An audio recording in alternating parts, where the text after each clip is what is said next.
Denver, a charming small city, hosts a winter festival each year that draws large crowds. This winter, the festival merged with a music event, creating a vibrant atmosphere and boosting hotel business. The organizers prepared exciting activities, generating widespread anticipation. 2 days into the festival, children fleeing a horror house led police to discover a dead body inside, prompting a temporary lockdown in Denver. Amidst rising public concern, the government announced free hotel stays for tourists affected by the situation. The search for the culprit intensified as the city remained on edge. The investigation escalated when another body was discovered in the backyard of the winter festival grounds, leading police to seal off the area. Despite ongoing efforts, leads remained elusive. 3 days later, a third victim was found, each missing their right hand, deepening the mystery. That night, Edward was startled by a mysterious voice, but his mother dismissed it as fear stemming from the ongoing killings. Undeterred, Edward tried to sleep, only to hear the pleading voice again, calling out for his help.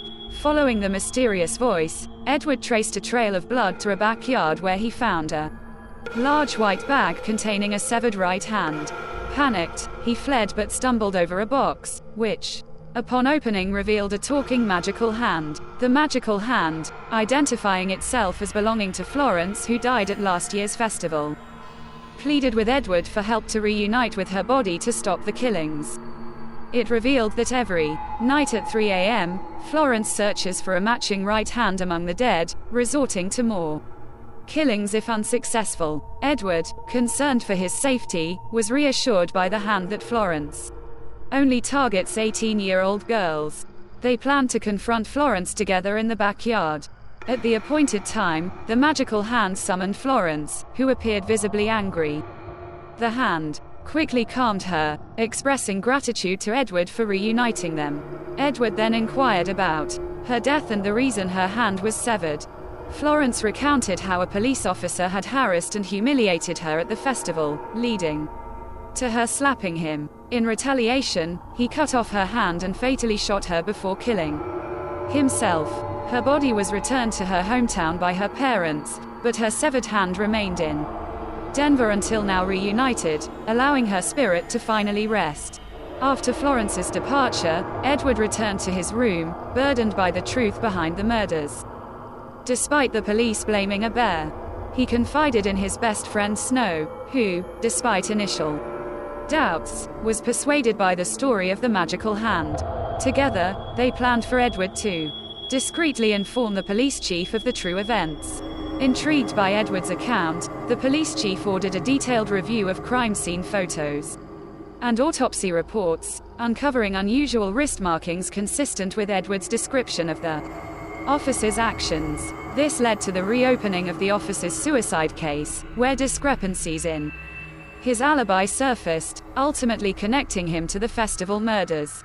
The disclosure of these findings brought closure to the community of Denver. Edward and Snow were celebrated as heroes in Denver for their bravery and ingenuity. The winter festival continued with a reflective atmosphere, marked by a memorial service for the victims. This service provided closure, allowing Florence's spirit to rest peacefully. Following the memorial, the community decided to erect a statue of Florence in the town square as a tribute to the tragedy and the valor of truth seekers. Young Edward and Snow were featured speakers at the statue's unveiling, where they recounted their ordeal and highlighted the virtues of bravery and unity. Life in Denver stabilized over time, with the Winter Festival gaining popularity and incorporating annual tributes to Florence and other victims. Edward and Snow, closely united by their harrowing experience, remained good friends and often reflected on the pivotal winter that restored peace to their city. Their courageous actions left a lasting legacy, inspiring future generations to advocate for justice.